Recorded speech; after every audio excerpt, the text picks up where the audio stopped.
2. Donc je vous propose qu'on lance le sujet tout de suite de manière à ne pas perdre trop de temps. Donc au menu, nous allons voir un petit peu les différentes familles d'attaques qui existent en matière de cyberattaques, les techniques qui peuvent être utilisées et les bonnes pratiques pour les éviter, comment survivre à une crise de sécurité majeure, et puis les outils et les bonnes pratiques. Hein. Donc voilà, c'est des sujets assez généraux, mais qui vont nous permettre déjà d'avoir une bonne idée de ce qui se passe et de ce qui peut être fait pour éviter de se faire attaquer ou de subir des effets de bord trop importants. Alors, en France, il faut savoir qu'il y a quand même une grande partie des entreprises qui ont déjà fait l'objet de cyberattaques, et il y a 60% des entreprises qui ont fait l'objet d'une cyberattaque qui ne s'en relèvent pas. C'est-à-dire que quand on dit qu'ils ne s'en relèvent pas, c'est-à-dire qu'économiquement, ça les a mis suffisamment à mal pour pas qu'ils puissent continuer. Et généralement, ça se passe dans les 6 mois. Ces sources-là, on les a ressorties à la fois de la CCI d'Île-de-France et de l'ANSSI, hein, qui regarde tout ça. Donc c'est vraiment des chiffres officiels, il faut vraiment avoir ça en tête. Beaucoup d'entreprises qui prennent une attaque sont impactées, ça toutes, et il y en a quand même une proportion importante qui ne s'en relève pas. La plupart de celles qui ne s'en relèvent pas, on va y revenir tout à l'heure, mais c'est principalement soit parce qu'elles n'ont pas mis des moyens de sauvegarde efficaces, soit qu'elles n'ont pas mis de moyens de protection efficaces. Parce qu'on peut ne pas avoir de moyens de protection, mais avoir des mécanismes de relance qui sont là, et inversement, ou les deux. On va en revenir plus largement tout à l'heure. Quelques autres chiffres pour la cybersécurité en France. Donc ça, c'est des sondages qui a été fait, notamment auprès du CENI, qui est le club des experts de la sécurité, le CESIN. Donc vous avez 55% des entreprises qui déclarent avoir fait l'objet d'une attaque en 2020. Il y a 58% des attaques qui ont eu un impact sur le business. Donc c'est ce que je vous disais juste avant. C'est quasiment tout le temps, il y a toujours un impact sur ce type d'attaque. Et puis là, après, des chiffres qui sont plus liés aux mécaniques qui sont utilisées. Donc il y a 80% qui arrivent par du phishing, hein, par du mail ou du SMS. 52% exploitent des failles logicielles dans du code ou dans les systèmes d'exploitation. 27% ont eu des perturbations fortes sur la production. Donc ça, vous le voyez souvent dans les informations, que ce soit les hôpitaux ou les usines qui se retrouvent complètement à l'arrêt, parce que on va dire que toute la machinerie informatique n'est pas là. Et il y a une attaque sur 5 qui est de type ransomware, c'est-à-dire que ça verrouille les postes et on ne peut les déverrouiller que en payant la rançon ou en les faisant débloquer. C'est là où on va voir que les stratégies de sauvegarde sont intéressantes. 46% des entreprises se disent confiantes quant à leur capacité de réponse à une cyberattaque. Donc c'est quand même moins de la moitié, sachant que c'est un chiffre qui, avec les événements récents, a tendance à baisser un petit peu vers la baisse. Pour les différentes familles d'attaques, je vais laisser la parole à Rémi qui va vous présenter un petit peu les différentes familles d'attaques et qu'est-ce qu'elles cherchent à faire. Merci Damien. On a scindé les choses en 4 familles d'attaques. La première, c'est par le réseau, simplement. Donc, pour le coup, on est assez à l'aise sur le sujet, on pourra vous en reparler. Il y a aussi du démarchage, donc par des appels téléphoniques ou des choses plus directes envers des personnes. Il y a les applications qui sont installées directement sur les PC, qui vont être utilisées pour accéder à des couches plus basses, on en parlera un petit peu rapidement aussi. Et on a nos intrusions physiques, ça peut passer par plein de choses. Ça peut passer par des périphériques amovibles, ça peut passer par des personnes physiques qui accèdent à vos locaux ou à vos ordinateurs qui sont pas verrouillés, par exemple. Toutes ces attaques, elles retournent sur la même chose, c'est-à-dire obtenir le contrôle de la machine, récupérer les données de la machine, que ce soit par des ransomware ou autre chose, on en a parlé. Des attaques en rebond, c'est-à-dire qu'elles vont permettre d'attaquer des serveurs ou des machines plus importantes que le PC qui a été verrouillé sur le même réseau, voire transformer la machine en zombie, qui elle va permettre derrière d'attaquer d'autres personnes en utilisant vos machines et non pas celles des attaques. Quand on parle de machines zombies, typiquement, c'est que ça leur permet d'avoir un parc de CPU, donc de capacité machine, qui va leur permettre de mener des attaques plus grandes. On en reparlera notamment, mais on peut très bien avoir des attaques qui vont utiliser un ou plusieurs de ces éléments. Donc, vous pouvez très bien avoir un premier élément d'attaque qui va commencer par une application pour pouvoir transformer en zombie, pour derrière pouvoir faire de l'attaque en réseau. Avec des attaques de type déni de service pour venir complètement plomber le réseau d'une société. Et pour venir plomber ce réseau, ils ont besoin d'une multitude de petites machines. Alors ça peut être des toutes petites machines, mais en quantité importante pour pouvoir venir saturer en termes de nombre de sessions ou de paquets un lien Internet. Donc comme vous le voyez, il y a plusieurs capacités pour rentrer. Et ce qu'il faut bien avoir en tête, c'est que là où avant, voilà, on était sur des attaques unitaires où on va dire ils attaquaient que par un côté. Depuis quelques années maintenant, les attaques sont plutôt accumulées tout ou partie des origines d'attaque pour être certain d'obtenir un résultat. Donc c'est là où il faut faire attention. Ce qu'il faut avoir en tête aussi, c'est que, alors, il y a une remarque de Mathieu, c'est que la plupart des cyberattaquants maintenant s'organisent au sein de réseaux ou d'organisations qui disposent de fermes de machines déjà en propre et qui disposent aussi, après, à travers ces fermes qui leur permettent d'attaquer d'autres parcs, d'avoir des parcs d'attaque vraiment considérables, en particulier avec l'avènement des smartphones qui leur ont donné une mine de terminaux assez importante. Parce que quand on parle de cyber, là, on ne parle pas que de l'outil PC. Hein. Il faut aussi avoir en tête qu'un smartphone, ça peut servir de Il y plateforme en au a pirate. certains qui sont plus puissants que certains PC et qui permettent de faire des choses assez poussées. Donc à pas négliger, on en reparlera d'ailleurs sur la partie réseau et sur la partie Wi-Fi notamment, ne pas négliger la capacité du smartphone à nuire à votre cybersécurité et à votre réseau. On en reparlera tout à l'heure. Alors, on va détailler un petit peu plus maintenant des techniques hein, qui peuvent être utilisées. Alors, on va commencer par les techniques plutôt de type réseau. Je vais parler des généralités et puis après je vais relaisser la main à Rémi qui va rentrer un peu plus dans le détail. Déjà, ce qu'il faut savoir, c'est que dans le monde de l'entreprise, il y a vraiment une disparité très forte entre les toutes petites entreprises, les moyennes entreprises, les très grandes entreprises et les entreprises à intérêt vitaux, hein, où il y a vraiment les trois segments et trois approches différentes. La plupart des petites entreprises, en tout cas qui ne sont pas dans des secteurs de pointe, considèrent qu'elles ne feront pas l'objet d'attaques et qu'il n'y a pas besoin d'avoir un pare-feu ou un antivirus ou autre. C'est faux, hein. Comme on l'a dit juste avant, les pirates cherchent à augmenter leur parc de machines qui leur permettent de créer des attaques. Et donc, même des petites entreprises, ça les intéresse, d'autant que vous avez aussi des mauvaises pratiques en termes de logiciels, comme enregistrer des mots de passe dans son navigateur, qui vont leur permettre de récupérer de la data, non pas pour nuire directement à la personne, mais pour vendre ces données et in fine récupérer de l'argent. Dans le réseau, c'est pareil, il y a des mauvaises pratiques en mettant notamment pas de routeur ou pas de pare-feu dessus. Alors, on n'a pas forcément besoin de mettre des pare-feux très élevés, mais le simple fait de mettre un équipement déjà divise une grosse partie des attaques.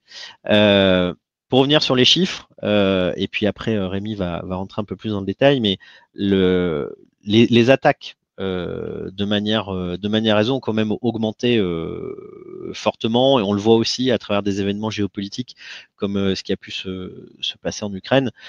Pour prendre le cas d'Encom, la charge sur nos firewalls au niveau des infrastructures depuis la guerre en Ukraine a augmenté de 25%. Juste à notre échelle. Donc dites-vous bien que à l'échelle mondiale et sur des data centers bien plus gros que les nôtres, il y a vraiment des choses qui se passent. Donc les 109% d'augmentation d'attaque DDoS en 2022 en sont le reflet et également le 1677% supplémentaire de détection de logiciels espions sur les années précédentes en est également le reflet. Rémi, du coup, si tu veux détailler un petit peu les différentes attaques. Merci Damien. Sur la slide que vous avez à l'écran, on a essayé de classer par ce qui était le moins complexe à mettre en œuvre jusqu'à ce qui était le plus complexe à mettre en œuvre. C'est-à-dire que les mauvaises pratiques, ça va dépendre soit d'équipements que vous n'avez pas mis en place, comme disait Damien, donc un manque de pare-feu. On va voir aussi qu'il y a juste des manques d'activation de fonctionnalités sur des équipements que vous possédez, qui sont des fois juste mal configurés. Les attaques par déni de service qui sont pas très compliqué à mettre en place à partir du moment où on dispose d'une ferme, comme on a pu en parler, et qui sont assez compliqués à bloquer réellement, puisque ça va dépendre de vos équipements de pare-feu, mais ça va aussi dépendre de la taille de vos accès Internet et des tuyaux que vous avez en face. Le spoofing, il commence déjà à être un petit peu plus compliqué, puisque c'est ce qui va nous permettre de remplacer, de falsifier son identité. Donc, dans la vraie vie, on a juste besoin de voler une pièce d'identité, c'est plus ou moins simple, mais il y a des contrôles, forcément. Bah, c'est un peu pareil dans l'informatique. En termes de réseau, on est capable de spoofer, donc d'imiter une adresse MAC, qui est l'adresse unique d'un équipement physique. On peut aussi spoofer des adresses IP ou des choses comme ça. Donc, il y a des équipements et des protocoles qui permettent de contrer ça. Le man in the middle, il est encore plus compliqué puisqu'il nécessite d'avoir eu accès au réseau pour placer un équipement entre ce à quoi vous voulez vraiment accéder et vous. C'est-à-dire que, par exemple, sur votre réseau local, au lieu d'accéder à votre équipement qui vous permet d'aller sur Internet, donc de votre routeur, on va mettre un équipement en amont qui va quand même envoyer vos requêtes vers le routeur après, mais qui va en profiter pour récupérer ce qui se passe dessus et ce que vous envoyez comme requête, et donc qui va être capable de les récupérer et d'en faire ce qu'il veut. C'est pour ça, entre autres, qu'on va passer sur des protocoles HTTPS ou des choses comme ça qui cryptent ce qui se passe, ou qui chiffrent ce qui se passe dans les échanges, et qui du coup ne permettent pas à des man in the middle de voir ce qui se passe dans les paquets. Là où si on passe sur des protocoles non chiffrés, on verra vraiment ce qui se passe sur le paquet. C'est important le point que vient de soulever Rémi, parce que souvent il y a des entreprises qui font leur propre RP ou leur propre CRM, et parce que ils sont en usage interne strict, font parfois l'économie de faire du HTTPS.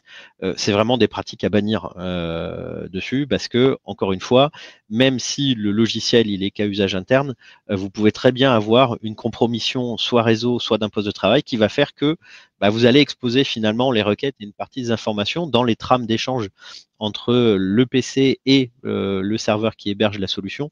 Donc tout ce qui est HTTP, de toute manière, c'est à bannir. Les navigateurs modernes, d'ailleurs, aujourd'hui, dès qu'on essaye d'accéder à une page HTTP, vous mettez vraiment des très gros encarts de sécurité et vous demande 3 fois si vous êtes certain de vouloir aller plus loin. C'est pas pour rien, hein. C'est qu'il y a vraiment des choses à éviter, et le HTTP aujourd'hui en fait partie. Le HTTPS se renforce, hein, sur la base de certificats qui sont toujours plus robustes. Donc ça, faut vraiment pas hésiter à avoir ça en tête aussi. Et l'usage de logiciels qui sera en HTTP est vraiment à proscrire. Alors comment se prémunir de tout ça par rapport au point qu'on a évoqué? On va mettre en regard de ce qu'on a évoqué tout simplement des actions que vous pouvez mettre en œuvre. Alors, vous le verrez, hein, sur la suite du slide, je vous tease un petit peu en avance, mais la formation, vous allez le retrouver sur l'ensemble des slides. Et quand on parle de formation, ça passe bien évidemment par la formation, non pas que du personnel qui est lié ou qui gère votre parc informatique à la sécurité, mais avant tout la formation des utilisateurs. C'est souvent les utilisateurs qui n'ont pas, on va dire, le recul ou la vision de la dangerosité de ce qu'ils font sur l'ordinateur. Ça peut paraître anodin, mais voilà, vous récupérez une clé USB, vous la branchez sur votre PC, ça peut paraître tout bête, mais vous risquez de compromettre la sécurité de l'entreprise. Pour comparer à du réseau, vous vous mettez sur le Wi-Fi public du McDo à votre pause déjeuner avec votre PC professionnel, et l'après-midi, vous revenez au bureau et vous vous remettez sur le Wi-Fi de la société. S'il y a quelqu'un qui a réussi à vous propager quelque chose pendant que vous étiez au McDo, il se peut que vous le propagiez ensuite sur le Wi-Fi de l'entreprise, par exemple. Donc il y a plein de petites choses comme ça qui sont liées aux bonnes pratiques et qu'il faut avoir en tête. Il y a des formations qui sont très bien faites sur le sujet. Vous avez également pas mal de documentation que vous pouvez diffuser en interne, qui sont proposées et mises à disposition gratuitement par l'ANSSI sous la forme soit vraiment de livrer à l'usage des utilisateurs, soit des infographies. Ça peut valoir le coup, hein, déjà de commencer par ça, hein, ne serait-ce que pour que les gens aient l'information, et puis d'aller un petit peu plus loin après à travers des formations plus ciblées. Sur la partie réseau, et puis après je vais relaisser un peu la main à Rémi. Sur la partie réseau, c'est pareil. Il y a une architecture globale à avoir quand on fait du réseau. Vaut mieux le penser dès le début, hein, ça évite d'avoir des patchworks qu'on met dessus. Quand c'est pensé dès le début, c'est quand même plus simple.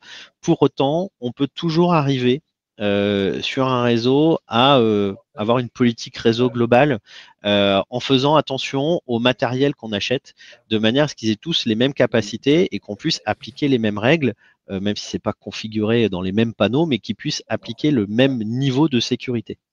Depuis on va dire, ces 5-6 dernières années, il y a ce qu'on appelle les réseaux en système managé, c'est-à-dire que vous avez des équipements de la même marque sur l'ensemble de vos sites ou sur un site, si vous n'avez qu'un seul site, mais qui s'adressent tous à une console de management centralisée qui permet d'avoir une vue globale de ce qui se passe sur les équipements et de pouvoir appliquer des politiques réseau, soit à grande échelle, soit de manière extrêmement ciblée, et d'avoir des alertes et des reportings.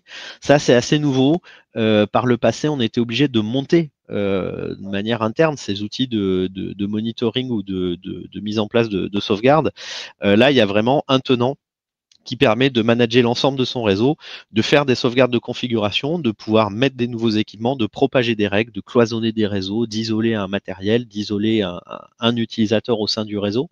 Et c'est devenu, on va dire, la base. Donc ça aussi, c'est pareil, quand on est sur un renouvellement de parc informatique ou quand on est dans une vraie politique de démarche de cybersécurité, faut pas oublier ça, sachant que le coût de ces solutions n'a fait que baisser. Donc voilà, le facteur coût n'est pas forcément un poids dans ce cas-là, parce que ça permet de bénéficier de nouveaux débits pour la partie Wi-Fi, de nouveaux débits pour la partie réseau, de pouvoir appliquer des règles, de pouvoir voir ce qui se passe, de pouvoir facilement faire des délégations d'accès. Donc voilà, c'est quand même un point important. Et puis je laisse la main à Rémi. Merci Pour la Damien. suite. Au niveau de l'architecture SI réseau, juste pour revenir sur des cas un peu concrets, par exemple, dans votre réseau, on va essayer d'isoler les choses, notamment si vous avez un Wi-Fi invité, on va éviter, même on va bannir le fait de le mettre sur le même réseau que les collaborateurs. Si demain on a des locataires dans nos locaux, on va éviter de mettre sur le même réseau les locataires des collaborateurs internes de l'entreprise. Dans des espaces de coworking ou des choses comme ça, on va essayer d'isoler grandement les différents réseaux, que ce soit par le pare-feu, que ce soit par des équipements type switch, Wi-Fi, etc. Mais ça va être assez important. Pour arriver au niveau de l'ACL, le liste de contrôle d'accès, c'est assez rarement utilisé, en tout cas nous on le rencontre assez rarement d'actif, alors que pourtant il est souvent existant sur les équipements qui sont chez nos clients ou chez des partenaires. L'ACL, c'est ce qui va permettre notamment sur vos switches ou sur vos bornes Wi-Fi de n'autoriser que les équipements auxquels vous accordez de la confiance. Donc par exemple, par l'adresse MAC, vous allez permettre uniquement à vos PC de l'entreprise de se connecter au Wi-Fi de l'entreprise. S'il y a quelqu'un qui arrive avec son téléphone portable qui a la bonne clé Wi-Fi, même s'il a le bon identifiant et le bon mot de passe, il ne pourra pas se connecter parce que son adresse MAC n'est pas connue. Idem sur un port RJ45. On le sait tous, on a des ports réseau qui coulent le long de nos goulottes dans les locaux. Si demain, il y a une prise qui est à l'entrée du bâtiment et qui est accessible pendant qu'on est dans la salle d'attente à côté du standard, on peut venir avec son PC se brancher. S'il n'y a pas d'ACL, par exemple, on va être sur le réseau des collaborateurs, on va pouvoir faire à peu près tout ce qu'on veut. Donc, c'est des choses qui sont activables assez facilement. Ça impose de récupérer la totalité du parc en termes d'adresse MAC ou des choses comme ça. Mais si vous avez des Active Directory ou des choses comme ça, c'est pas si compliqué que ça à faire. Et ça peut permettre de sécuriser le réseau de manière un peu ferme. Il faut aussi faire attention de ne pas se fermer la porte si demain on change de PC et que l'adresse MAC n'est pas autorisé. On atteint le niveau des firewalls. Au niveau du firewall, c'est assez, on a parlé déjà plusieurs fois avec Damien, c'est nécessaire, c'est obligatoire même. Sur la plupart des box grand public, on a déjà des firewalls, donc c'est déjà des débuts. Mais dans le monde de l'entreprise, il est quand même fortement conseillé d'avoir des pare-feux dédiés et dont c'est le travail à temps plein. Donc il y a pas mal de monde qui sait le faire. Il y a des marques qui font des choses plus actives que d'autres. On va parler aussi de comment se protéger des applications. Donc, il y a des choses qui peuvent se croiser, par exemple avec des antivirus qui vont revenir parler au firewall ou l'inverse. Donc, ça va nous permettre de sécuriser à la fois en entrant. Alors, il y a souvent des gens qui vont nous dire oui, mais on fait pas d'entrant, on n'a pas hébergé de serveurs, etc. Donc, on s'en fiche du pare-feu. Mais ça sert aussi à sécuriser en sortie, notamment sur le fait de bannir les sites qui sont pas de confiance ou d'analyser les applications qui sont téléchargées pour que si la signature soit connue et soit éliminée avant que ça passe sur l'antivirus du PC.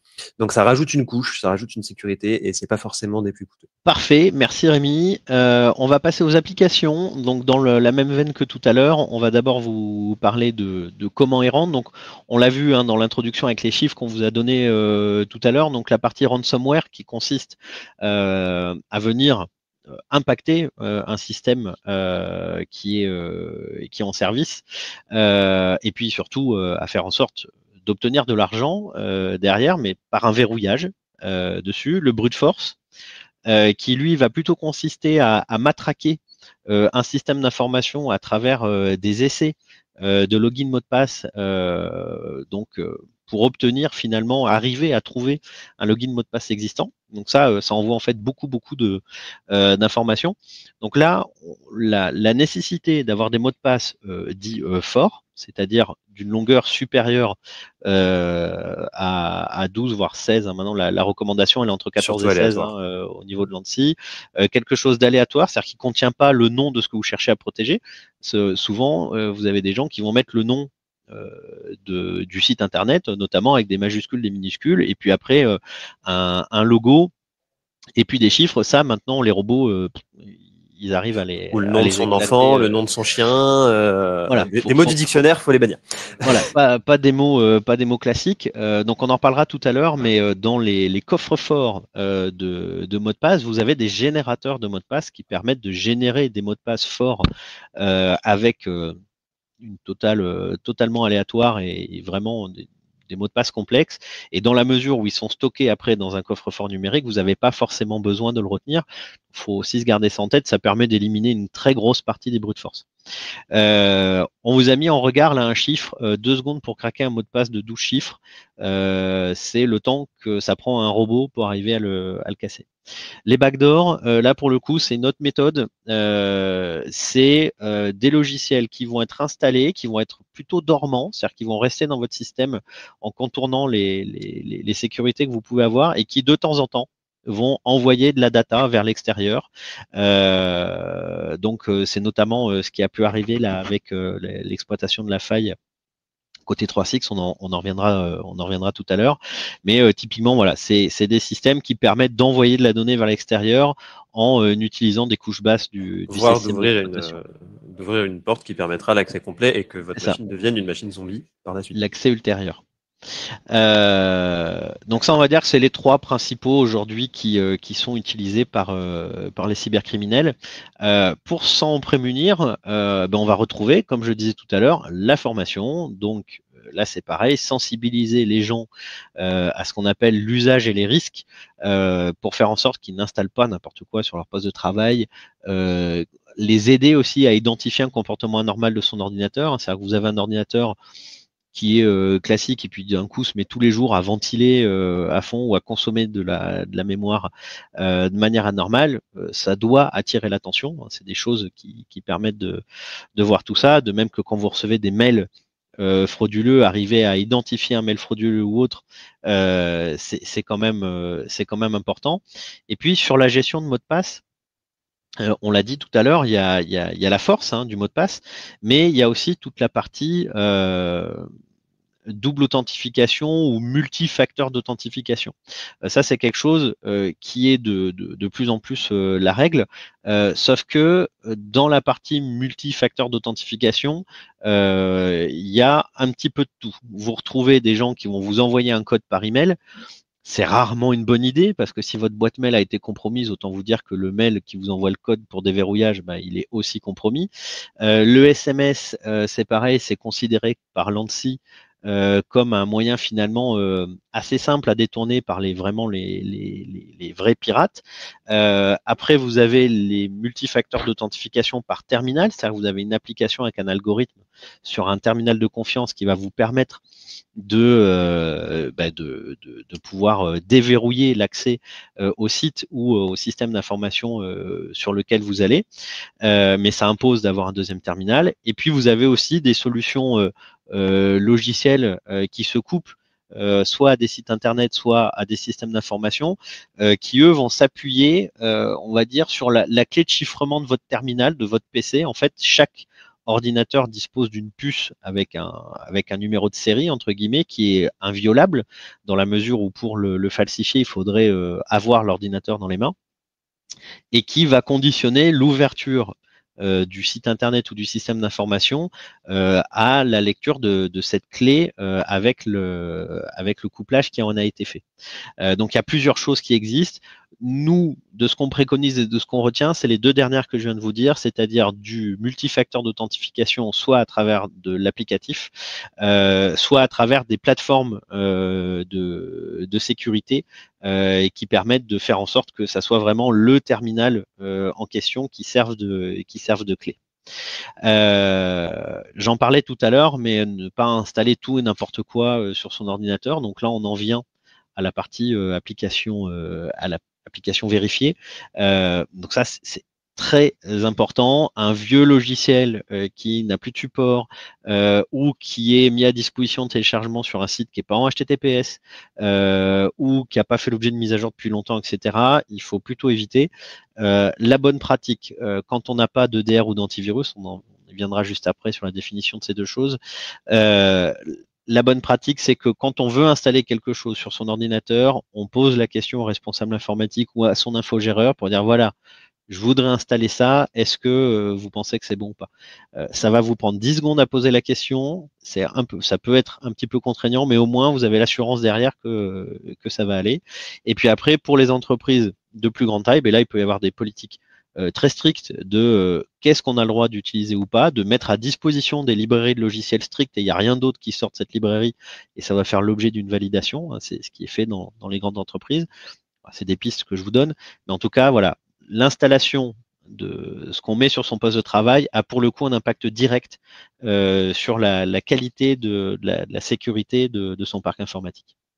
Je te laisse rebondir sur la gestion du parc informatique, justement, Ouais. Rémi. La gestion du parc informatique, ça vient avec ce que tu viens de dire, ou à partir d'un moment, même en fin de compte assez tôt, il est conseillé d'avoir un parc informatique qui va être assez strict, qui va autoriser seulement certaines applications, qui va interdire à un utilisateur lambda d'installer une application qui va avoir des droits élevés sur son PC, sans qu'elle ait été vérifiée par la SI de la société.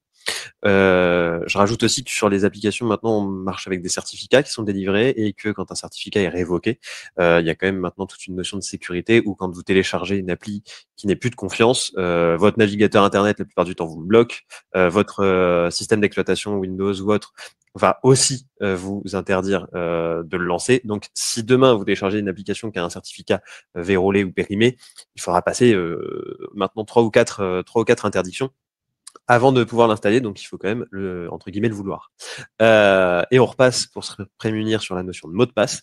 On va en parler un petit peu plus longuement tout à l'heure, mais des mots de passe élevés, une politique de mots de passe élevés de manière plus courte, avec un gestionnaire de mots de passe aussi, qui va vous permettre de les retenir, et vous n'en aurez besoin que d'en retenir un. Souvent, on nous dit qu'un gestionnaire de mots de passe est contraignant. En fin de compte, à mes yeux, ça l'est beaucoup moins, étant donné que vous n'avez plus besoin de retenir 40 mots de passe, vous en retenez un seul qui retient les autres pour vous. Voilà. Je rebondis très rapidement. Effectivement, dans la notion d'application, n'oubliez pas les plugins de navigateur. Il y a Mathieu qui nous remonte ça. Ça doit faire aussi l'objet de contrôle. Donc les Azure AD notamment, ou les AD, hein, les contrôleurs de domaine, permettent de restreindre de manière extrêmement forte la capacité d'autoriser un navigateur ou pas à installer des plugins.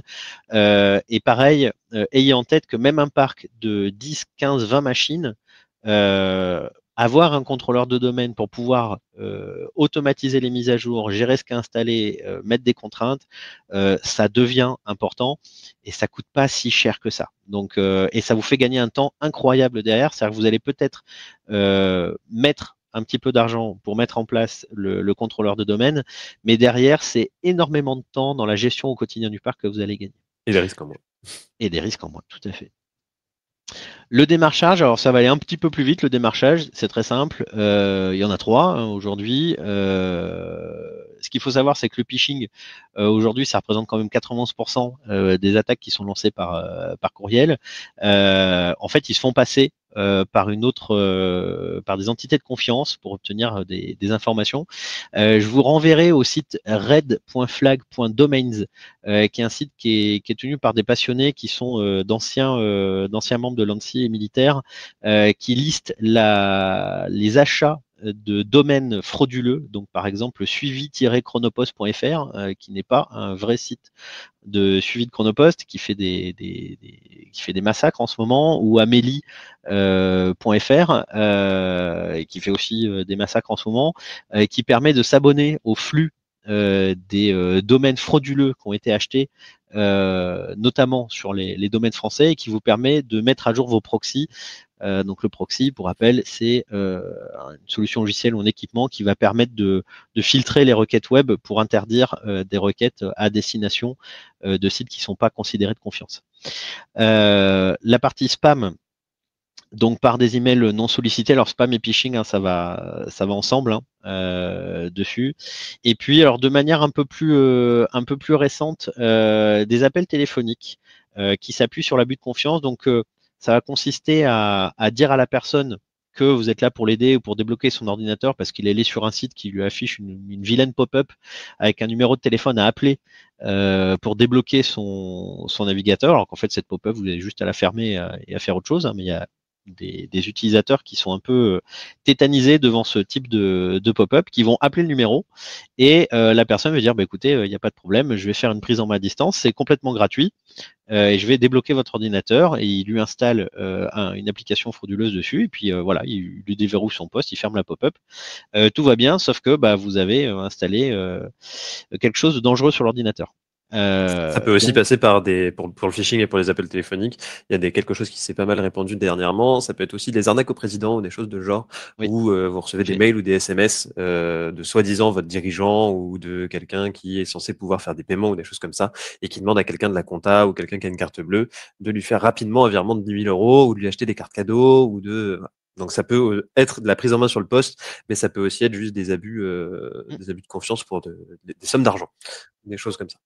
Tout à fait. Ça arrive plus souvent qu'on ne le pense. Oui. On a souvent tendance à le minorer, mais je pense qu'avec Rémi, on a à peu près un cas par mois qu'on peut observer soit dans la presse, soit dans notre parc. Oui, ou se faire passer par la gendarmerie. Voilà. Ou des choses comme ça. Alors, comment se prémunir de ce type d'attaque-là? La Encore formation. une fois, par de la formation. Je vous avais dit que j'allais matraquer un peu le message, mais sensibiliser les gens à ce type d'attaque, leur donner des pistes de réflexion et leur donner les bonnes questions à poser, c'est quand même une bonne chose. La partie logicielle, alors effectivement, vous avez aujourd'hui beaucoup de logiciels qui peuvent se mettre en amont de votre système de messagerie qui vont pouvoir faire de l'anti-spam. Donc il y en a beaucoup dessus. Microsoft lui-même, dans sa suite 365, a intégré un logiciel d'anti-spam qui est quand même assez puissant de base. Ça n'empêche pas qu'on reçoive quand même, il est déjà pas mal. Donc on peut rajouter des couches après par-dessus pour venir encore limiter ce type de spam. Et puis, comme je disais tout à l'heure, il y a la partie aussi proxy web qui permet d'interdire des domaines complets liés à des listes de diffusion. Donc ça, c'est pareil, c'est quelque chose qui est intéressant à mettre en place. La traçabilité, alors pour rebondir sur ce que disait Rémi, typiquement l'arnaque au président ou autre, tout simplement de demander des traces écrites ou rappeler l'interlocuteur, tout simplement, pour s'assurer de l'ordre, surtout quand il y a des ordres comme ça de virement ou de signature. C'est un moyen très simple de se prémunir de tout ça. Pareil pour un mail, quand vous recevez un mail des impôts, de Chronopost, etc., vous savez que vous n'avez rien commandé, vous pouvez le béné tout de suite, sachant que vous avez jamais, alors surtout les systèmes du gouvernement, alors déjà toutes les adresses en France sont sur du .gouv.fr généralement, et puis la provenance de l'email, vous pouvez la vérifier d'une part en demandant d'afficher le détail dans votre boîte mail, et puis comme je vous le précisais, c'est que la partie gouvernement, quand c'est vraiment urgent, ils vont vous adresser un recommandé ou ils vont vous appeler derrière. Donc vous pouvez faire l'économie de répondre à ce mail ou de lui donner de l'importance. Au même titre que si vous attendez une commande, vous savez que vous attendez une commande. Sauf si vous commandez tous les jours et que vous faites pas attention. Donc il y a des petits moyens simples comme ça de faire en sorte de vérifier la provenance, est-ce que le mail est bien complet ou pas. On parlait de spoofing sur la partie réseau pour substituer l'adresse MAC. Côté mail, il y a des méthodes pour avoir des alias mail où ça va présenter bien et où en fait quand vous regardez le détail, c'est pour ça que je vous disais tout à l'heure d'ouvrir le détail dans le navigateur ou dans votre client de messagerie pour bien avoir le détail de l'adresse. Ça, c'est pareil, ça prend 2 secondes, mais ça permet de lever beaucoup de loups sur de l'usurpation dessus. Les intrusions physiques, donc c'est pareil, ça devrait être assez rapide. Elles sont de plus en plus rares, mais elles existent toujours. On en a eu des exemples il n'y a pas si longtemps, notamment des entreprises sur la défense. Je laisserai Rémi raconter ça mieux que moi. Dessus, donc les supports de stockage amovibles, on le martèle régulièrement, mais c'est à proscrire. Les clés USB, les disques durs USB, ce genre de choses. Ça représente encore quand même 9% des attaques, hein. Donc ça a diminué, mais ça reste important. Ça c'est pareil, on parlait de l'AD tout à l'heure, au contrôleur de domaine, il va permettre d'ajouter des règles pour dire bah non, les stockages amovibles sur l'ordinateur, juste on ne peut pas les lire. Ou encore à travers les EDR ou les antivirus, d'interdire tout simplement la lecture d'un fichier sur la base d'un port USB. Donc ça c'est des choses qui peuvent être mises en place assez facilement. L'usurpation d'identité, mais cette fois-ci physique, donc se faire passer pour, je ne sais pas moi, un Le gars gaz, d'électricité, du EDF. gaz, voilà, la poste, etc. Donc ça, faut faire attention. Faut pas oublier que à partir du moment où il y a une intrusion physique sur le site, si vous avez, prends le cas de petites entreprises dans lesquelles on intervient régulièrement, le NAS, il est posé sur un bureau, il n'est pas sous clé, il est à vue de tout le monde, etc. C'est facile pour quelqu'un de venir prendre toutes ces sauvegardes. Je pense notamment à des cabinets médicaux. Ça devrait être dans une baie sous clé et la baie, elle devrait être dans une pièce qui ferme à clé aussi. Et s'il y a des supports de stockage amovibles, ils devraient être soit dans des coffres, soit externalisés complètement du site. C'est pour ça aussi que quand Euh, vous avez quelqu'un du gaz qui vient, vous pouvez lui demander sa carte professionnelle ou des choses comme ça. Même nous, hein, dans notre métier, il nous arrive d'arriver et qu'on nous dise, en fait, vous nous demandez pas. On dit qu'on est Encom, on rentre, on nous a jamais rencontrés et on nous ouvre la porte de la baie. On nous dit, vous devez sûrement savoir ce que vous avez à faire. Bonne journée, au revoir. Mais on nous a pas demandé si on était bien Encom, si une carte de visite, une carte professionnelle ou peu importe. Bon, j'ai fait la transition sur. C'est pour ça, je t'ai mis le slide. Donc, se prémunir effectivement des intrusions physiques, ça passe avant tout par du contrôle, effectivement, juste de qui vous êtes. Est-ce que la personne est de bonne foi? Est-ce que vous avez contrôlé? Éventuellement même à rappeler directement la société qui se présente chez vous. Alors généralement, c'est ce qui est marrant, c'est quand on fait des tests d'intrusion comme ça, à partir du moment où la personne à l'accueil ou qui file dit attendez, je vais appeler à votre société pour être sûr parce qu'il me semblait pas que le rendez-vous soit, et que la personne vous dit non mais c'est bon, je repasserai. Vous pouvez être certain que derrière il y avait un petit problème. Pour rebondir sur le comment s'en prémunir, encore une fois, la formation pour sensibiliser les gens à détecter ce genre de tromperie. Les périphériques, ils doivent faire l'objet d'un scan, c'est-à-dire que quand bien même vous savez qui vous a donné la clé, on ne branche pas la clé sur un ordinateur qui est connecté au réseau, on la passe au service informatique ou sur un PC qui est dédié à SIA pour vérifier que le périphérique ne présente absolument aucun risque et seulement après, on peut envisager de le connecter quelque part. Et puis enfin, le contrôle d'accès, hein, tout simplement. Alors c'est un côté dissuasif, mais ça sert aussi dans les assurances de faire en sorte que l'accès au site ne soit pas simple, qu'il soit contrôlé, qu'il soit logué et que vous puissiez faire de la levée de doute sur des accès aberrants sur le site physique. On Encore un petit reparle. coup, encore un petit coup. La meilleure défense, avant tout, c'est de former le personnel. Alors pourquoi on matraque ce message? C'est que une très grande partie des attaques qui arrivent à passer sont liées à un facteur humain. Alors Mathieu, là vous marquez 95%. On est effectivement dans cette fourchette-là, on est entre 90 et 95% des attaques qui passent et qui sont un succès sont liées à souvent une défaillance humaine. Vous pourrez mettre les meilleurs systèmes du monde à un moment, si vous avez des gens qui font n'importe quoi, vous aurez beau avoir le meilleur pare-feu du monde des antivirus, ils arriveront toujours à faire quelque chose. Donc le système, c'est bien, former le personnel, c'est mieux, avoir les deux, c'est parfait. Un autre chiffre qu'on vous donne, c'est le coût moyen d'une cyberattaque en France sur les 2 dernières années, donc c'est 50 000 euros. Donc ça, pourquoi on vous met ce chiffre-là? Parce que souvent, quand on sort des coûts d'antivirus par utilisateur, et pourtant c'est pas très cher, souvent les entreprises se disent non, bah non, je peux pas payer 9 euros par utilisateur ou par mois pour ma sécurité, c'est pas possible. Non, il faut bien avoir en tête qu'à partir du moment où vous allez prendre une cyberattaque, le coût moyen c'est plusieurs dizaines de milliers d'euros. Donc il faut vraiment voir les systèmes de défense comme ce que vous avez avec une assurance de voiture, ça vous la payez toute l'année. Vous dites, elle me sert à rien l'assurance, mais le jour où vous avez un accident et que vous êtes pris gratuitement en charge, que vous êtes envoyé à l'hôpital, que vos frais de santé sont payés et que les personnes que vous avez blessées lors de l'accident, c'est pareil, on vous demande pas de payer, ça vous permet de couvrir tout ça. Sur la partie cyber, c'est exactement le même principe qu'une assurance. Vous payez pour être tranquille et faire en sorte que votre société ne soit pas complètement à l'arrêt ou morte suite à l'attaque. Survivre à une crise de sécurité majeure. Donc, on a voulu revenir rapidement sur des choses qui nous paraissent importantes, eu égard aux événements récents qu'il y a eu avec l'éditeur de solutions de téléphonie 3CX avec qui nous travaillons étroitement, qui a fait l'objet d'une cyberattaque et qui a eu, on va dire, les bons réflexes. Donc, on va vous redonner un petit peu les choses qu'il faut avoir en tête et que vous pouvez avoir dans les discours quand vous négociez pour des nouveaux logiciels, quand vous réfléchissez à mettre en place des nouveaux systèmes d'information.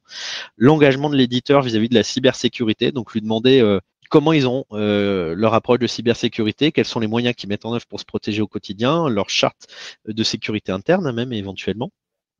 L'emplacement et l'environnement dans lequel est déployée la solution. Est-ce qu'on est bien dans des data centers français qui ont eux-mêmes des dispositifs de sécurité? Pareil, ces data centers, est-ce qu'il n'y a pas des capitaux étrangers qui vont faire que les données pourraient être demandées par ces capitaux étrangers? La qualité de l'expertise de l'intégrateur. Donc ça c'est pareil, vous pouvez avoir un logiciel qui n'est pas à 100% conforme à l'ANSSI, c'est le cas de très très peu de systèmes d'information, mais avoir un intégrateur qui va pallier à un certain nombre de manquements ou qui va vous mettre en place des sécurités pour faire en sorte que ce logiciel devienne conforme en matière de sécurité. Alors c'est notamment ce qu'on peut faire avec 3CX, mais avec d'autres systèmes d'information. La proactivité sur le déclenchement d'une alerte, c'est vraiment dès qu'il y a un soupçon ou dès qu'il y a une alerte, d'avoir vraiment des actions fortes et en termes de communication et en termes d'action sur les réseaux impactés. Et puis la réactivité au déclenchement de l'alerte, c'est-à-dire une fois que l'alerte est vraiment déclenchée, hein, au-delà de l'analyser, vraiment quelles sont les actions qui vont être menées derrière. Donc ça, ce sont des choses importantes. Sur les événements de 3CX, je vais laisser Rémi relater les événements alors, assez rapidement parce qu'on a fait beaucoup de communication dessus et puis sur les derniers événements qui sont sortis. On a essayé de vous refaire une frise chronologique de ce qui s'est passé pour que vous ayez un petit peu de recul sur la chose. On a eu le 29 mars au soir des premiers retours sur des versions vérolées qui étaient installées sur des parcs. 3CX a donné l'alerte le 30 au matin. 3CX a été mandaté le 31 mars, je vois qu'on avait marqué avril, il y a une petite faute de notre côté, Mandiant, qui est une société de cybersécurité, pour enquêter là-dessus. Le jour même, on a été capable de sortir une version grâce à 3CX qui n'était plus vérolée, mais qui utilisait toujours l'ancien certificat, c'est ce dont j'ai parlé tout à l'heure, qui fait qu'il y avait une alerte sur les navigateurs et sur les applicatifs. Justement, ça a été supprimé le même jour au niveau des certificats. Le CERT, qui est un organisme public français, a communiqué sur la faille ce jour-là aussi. Il a fallu attendre quelques jours pour que 3CX arrive à nous faire une version avec un bon certificat parce que ça prend toujours un petit peu le temps de propager un nouveau certificat, de réencoder tout ça. Donc le 7 avril, on a eu une version qui était plus vérolée et qui n'était plus inquiétée en termes de certificat. Et on a eu des premiers retours de Mandiant le 11 avril pour nous donner un petit peu ce qui s'était passé sur le parc informatique de 3CX et comment la faille était apparue.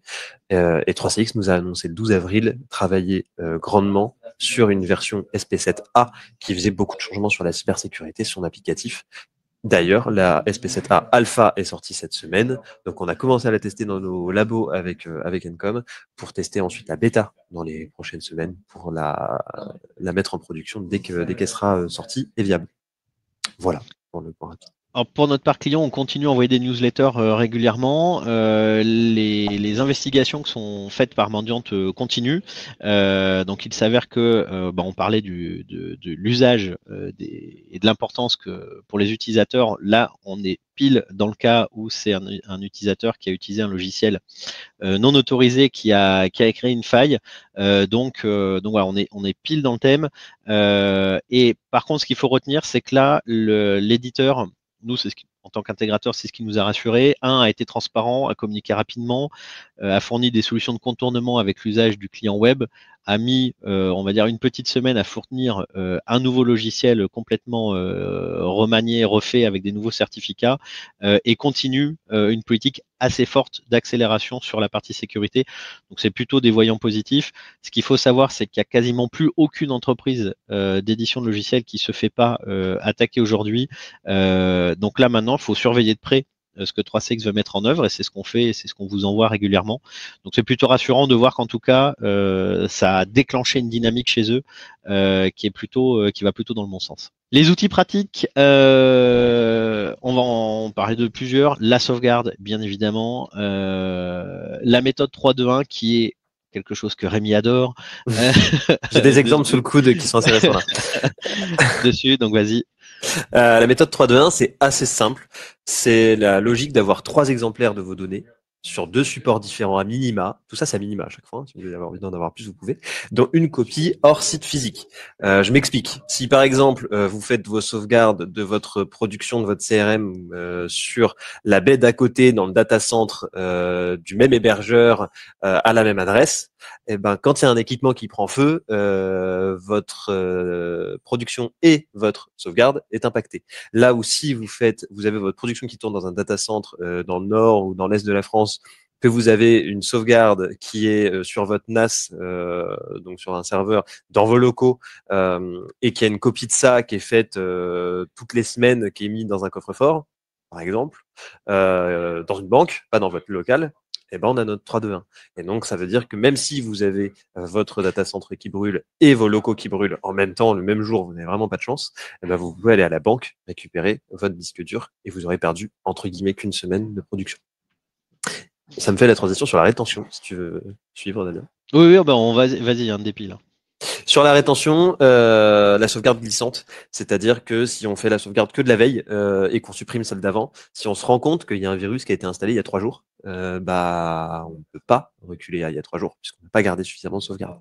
Donc c'est important, selon la criticité de la chose, de garder des sauvegardes glissantes, de garder 3, 4, 5 jours, 1 semaine, 2 semaines, 3 mois. Tout dépend de ce que vous êtes en train de sauvegarder, on va en parler un petit peu après. Et la dernière étape, c'est que c'est bien de sauvegarder, mais c'est mieux de tester. C'est-à-dire que si on fait des sauvegardes, qu'on voit que la sauvegarde elle a réussi toutes les semaines, qu'on est content, que tout est ouvert, mais qu'on fait jamais un test en coupant toutes nos machines comme s'il y avait un gros problème et qu'on essaie de repartir de zéro, eh ben peut-être que le jour où on aura besoin de le faire, ça marchera pas comme on l'attendait. L'importance du PRA, donc le plan de reprise d'activité, voire des PCA pour les choses plus urgentes, de plan de continuité d'activité. Faut pas forcément rentrer dans un normalisme de Normafnor, ISO et compagnie, mais s'assurer qu'on a les sauvegardes au bon endroit, que c'est documenté, qu'il y a suffisamment de personnes qui ont accès, mais pas trop non plus, parce que faut pas non plus que les données partent n'importe où, et que surtout on les teste de temps en temps. C'est des points essentiels sur la philosophie de la sauvegarde. Très rapidement, les sauvegardes, qu'est-ce qu'on peut sauvegarder? On peut sauvegarder des fichiers de configuration d'équipement. Donc, on parlait tout à l'heure des équipements réseau qui, par le passé, n'avaient pas de console centrale. Donc là, c'est important, surtout dans ce cas-là, de pouvoir stocker les configurations des équipements pour pouvoir les réinjecter en cas de problème. Quand on a une console de management centralisée, le sujet est moindre. Les serveurs, et bien évidemment, les serveurs métiers. Donc là, on peut faire des snapshots, c'est-à-dire une photo à l'instant T qui est finalement un clone, une image de ce serveur-là quand on utilise des hyperviseurs. Les bases de données, où là on peut faire des compilations, des dumps de bases de données, pareil, pour sauvegarder ces données-là juste en propre. Ça peut avoir un intérêt au-delà du snapshot quand on veut faire des reconstructions de base sans toucher à la partie métier.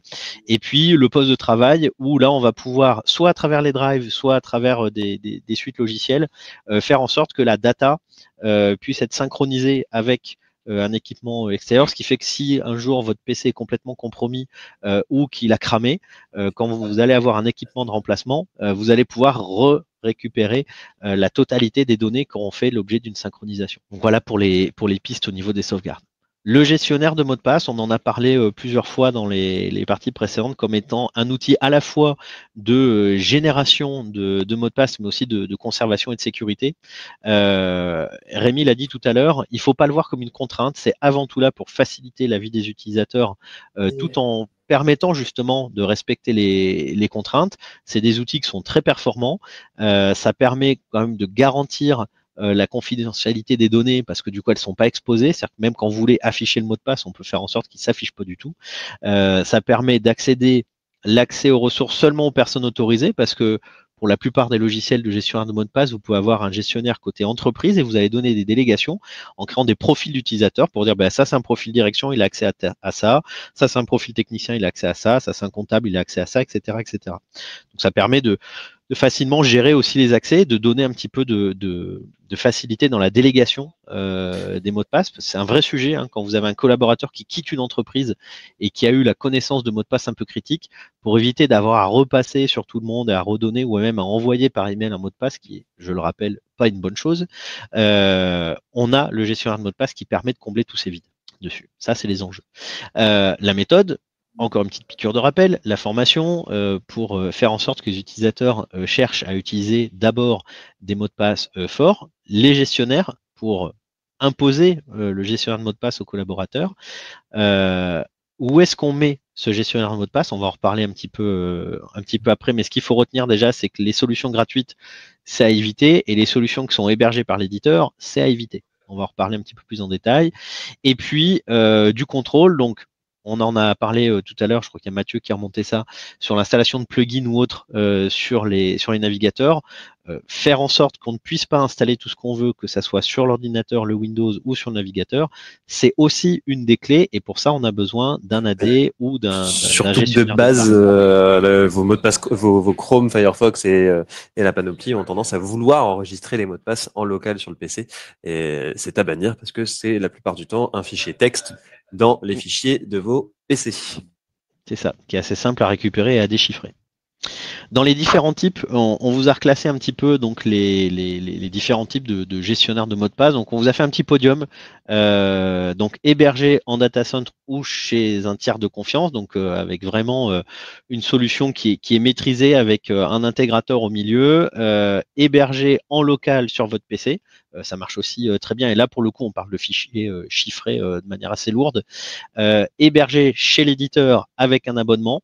Ça se fait, et ça devient correct, mais il y en a quand même régulièrement des failles chez les éditeurs. Et puis hébergé chez l'éditeur sans abonnement. Là, attention, il est en position 4. Pour moi, déjà, il faudrait s'arrêter à 1 ou 2. Et puis en 5, inclus dans le navigateur. Donc là, clairement, vraiment pas faire. Et en 6, on pourrait mettre un fichier Excel dans lequel vous mettez tout, parce que je l'ai déjà vu quelque part. Ça, c'est pareil, c'est juste niette. Peu importe la solution, toujours privilégier des solutions qui intègrent la possibilité d'ajouter un double facteur d'authentification pour faire en sorte notamment que quand on veut accéder à son gestionnaire de mot de passe avec le mot de passe maître du gestionnaire de mot de passe, ça demande une double authentification parce que le coffre-fort c'est bien, sauf que si le coffre-fort est compromis, c'est un petit peu embêtant. Donc bétonner le coffre-fort avec une double authentification stricte, c'est quelque chose d'important. En interne, chez 3CX, on utilise, chez Encom, on utilise Bitwarden, notamment Vaultwarden, voilà, qui est le fork de Bitwarden.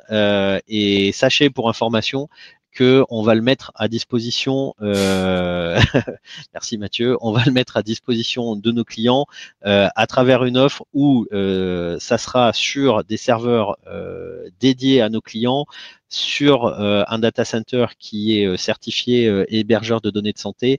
Et donc on pourra en reparler, mais c'est quelque chose qu'on est en train de monter parce qu'on a beaucoup de demandes sur le sujet.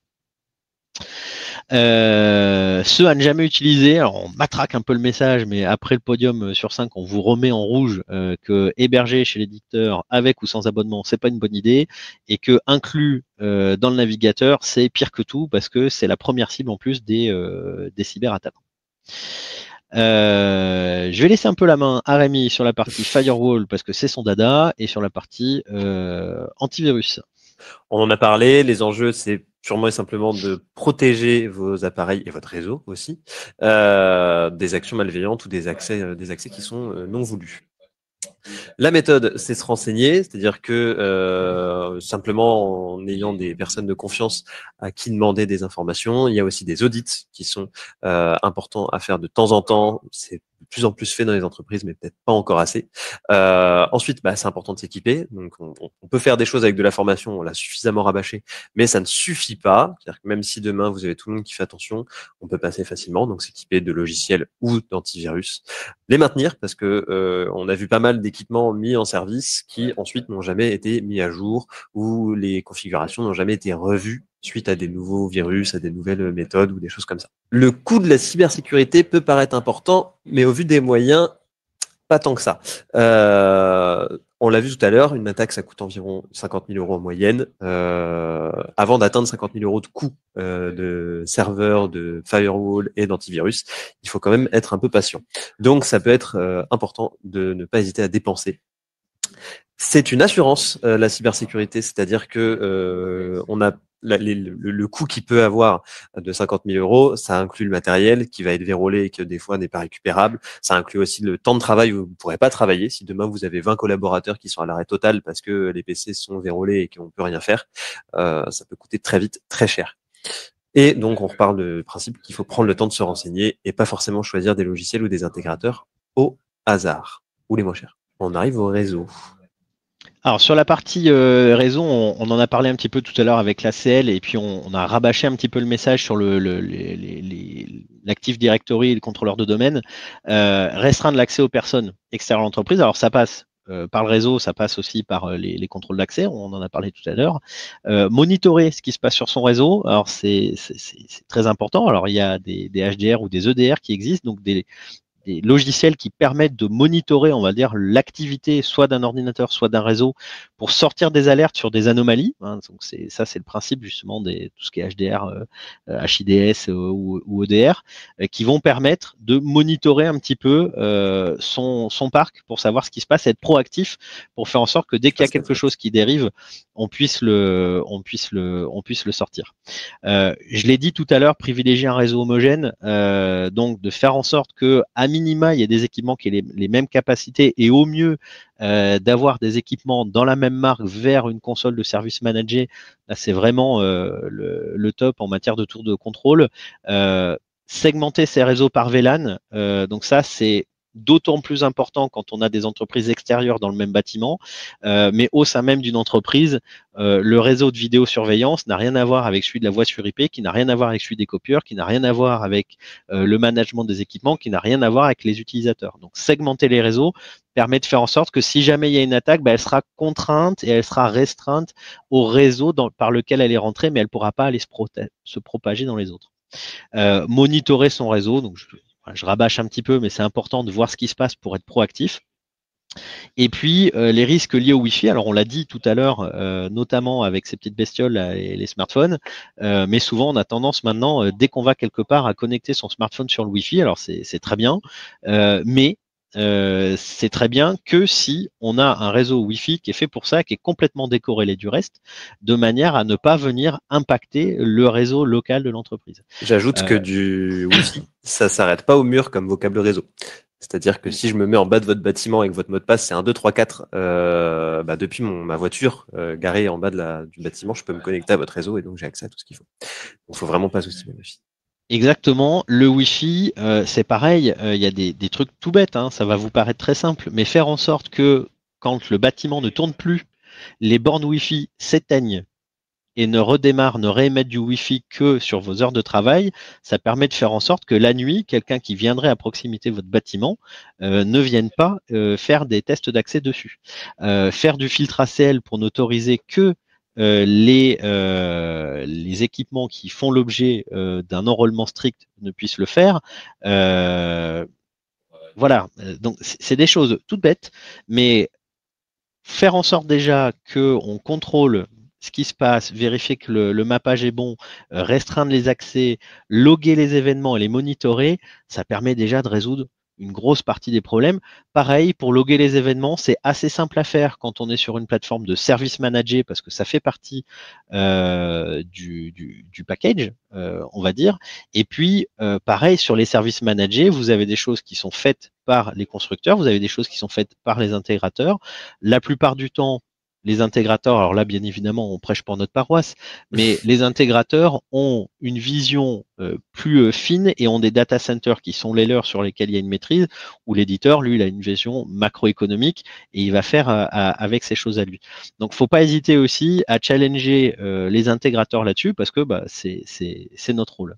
Voilà un petit peu pour ce tour d'horizon rapide de la cybersécurité qui mérite d'aller plus loin. Donc c'est pour ça que là, je vais vous envoyer tout de suite un petit sondage pour savoir où est-ce que vous voulez aller plus loin. Il y a un autre message que je souhaite vous adresser avant la fin, qu'on n'a pas abordé mais qui est important. De plus en plus, les solutions logicielles privilégient une technologie qu'on appelle le SSO, c'est-à-dire le fait de pouvoir se connecter à d'autres systèmes à travers des clés sécurisées, notamment à travers les tenants 365, Google, etc. C'est des choses qu'il ne faut pas négliger, ça marche très bien, au même titre que le MFA. À mon sens, il faut les deux, c'est-à-dire le SSO, c'est bien, mais si en plus on renforce par du multifacteur à travers de l'applicatif à minima ou d'autres systèmes, comme on en a parlé, de verrouillage par les ordinateurs, c'est vraiment à privilégier. Je vous partage là tout de suite le petit sondage. Petite aparté, Morgane avait une question sur un antivirus ne peut-il pas mettre en quarantaine ce type de fichier?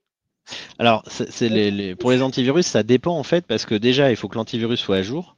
Et puis, il y a tout un type d'attaque aujourd'hui qui permettent de modifier les droits en couche basse sans que l'antivirus le voie. Donc, l'antivirus en soi ne pourra pas tout faire. Donc, c'est pour ça aussi qu'on parle d'EDR. Parce que il faut plusieurs technos, quoi. Merci à tous et à très bientôt. Merci.